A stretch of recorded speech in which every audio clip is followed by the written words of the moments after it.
Good morning. Today I will be working on an order that I got yesterday whilst I was doing the fairy rings, and it involves something completely different, which is wood engraving. So the tool that I use is one of these, and you have lots of little nibs that you can interchange. My favourite at the moment is the rounded tip there. So I won't bore you with showing you what I've drawn, how to draw it out. I've already done that bit, so it's just a couple of wooden spoons that I sell in my Etsy shop, and one of them is a portrait of a character on a TV show. So that's what I'll be doing today. I'm just giving you a few tips on how to do some wood engraving. I'm still a bit of a novice myself, but I am enjoying it. It's a new medium to use. So yeah, here we go. So I will start with the simpler of the two spoons today. Which is just very simple things. Right. You have to be very careful when you do this, because the heat that this thing gives off is incredible, really. I've burnt myself a couple of times. But you don't need to apply too much pressure to it, because otherwise you'll get a darker line than you intended to have, which I've done a couple of times, but I've been able to correct the mistake slightly, make it into something else. And you just, having drawn out the design that you want, you just go round.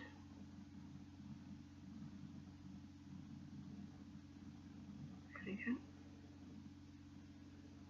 Well, this is just a simple pattern.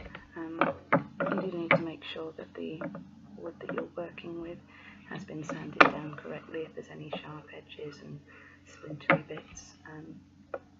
But it can be used on any type of wood, or indeed MDF shapes, which I do use because I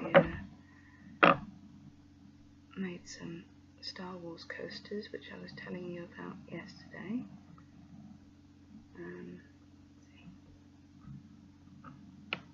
This particular nib that I'm using is my favourite because it's very good for shading with as well. And there's a variety of nibs that you can use, calligraphy nibs, various things like that, stamps, but most of the work I do with this tool is just hand drawing portraits and things. I enjoy art very much, and one of the first things I ever really learnt to do was draw portraits, which were not good, but practice makes perfect, as they say, and I hope I'm pretty good at it now.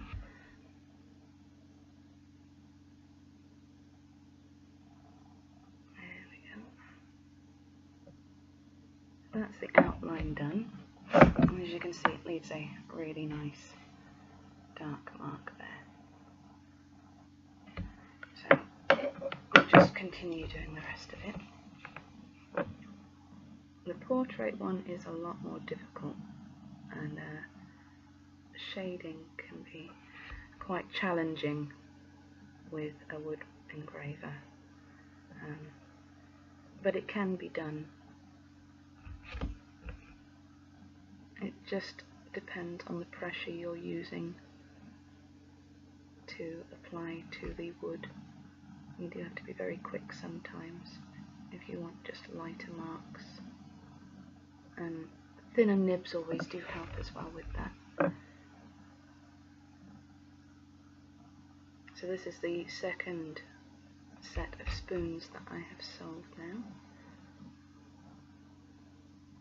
The first set was about 2 weeks ago, so they have obviously become quite popular, so I'm quite happy with that.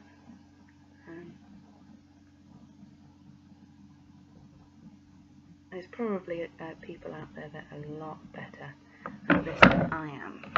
So I only got into this just after Christmas, because this tool that I'm using now was a Christmas gift from my parents. They do like to find me new things to do, new challenges to set me. You have to forgive my shaking hand. I have a fibromyalgia, so sometimes I get the shakes a little bit, which doesn't help when you're trying to do something detailed like this. That's one of the reasons I work from home. There's not very many jobs that I could actually do with the condition I have.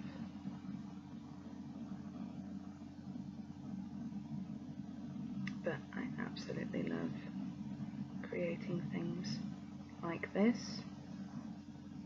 It's been a passion of mine for a very long time. I first started getting into crafts when I was about 8. I got taught to crochet by my nan and my mum, and then I learnt to knit, and it sort of took off from there. I was always into drawing, so it's very nice for me to be able to integrate some artistic skills into the things that I do.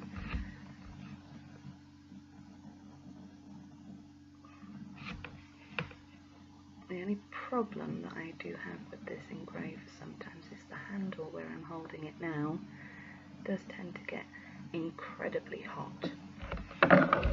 So sometimes I have to wrap it with a bit of tissue or a cloth so that it doesn't burn my fingers so much. Especially if I'm doing a very in-depth project. So as you can see, it works incredibly well and incredibly quickly.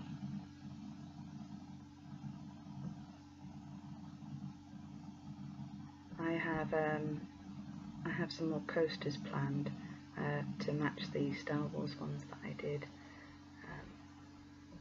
I plan on doing a lot of portrait type wood engraving projects like that, because I like to do portraits and I like landscapes as well, but I don't think I'd be very good at doing landscapes with a wood engraver.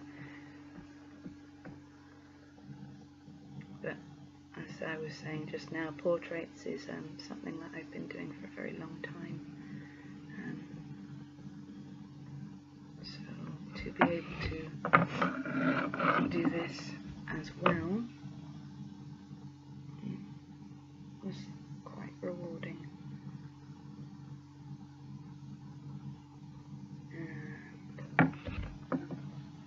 And you see. And what I will be doing with this afterwards, is varnishing it. Now these wooden spoons, as lovely as they are really intended to be kitchen art. You can cook with them, of course, but the problem with doing that is the pattern would degrade over time. Plus, you'd probably end up staining the spoons. So, my suggestion to anybody that buys these from me is to buy them specifically for kitchen art, rather than use them to cook with, as nice as that would be. So, I offer to varnish for my customers at no extra charge. That way they can keep it a lot longer. So, last bit of this one.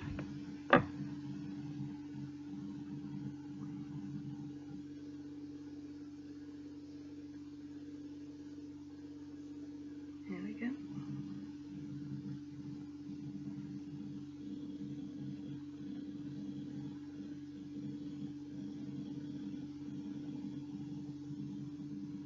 And then once you've finished with the engraving, you rub out your pencil marks just in case there are some left over, and that is it.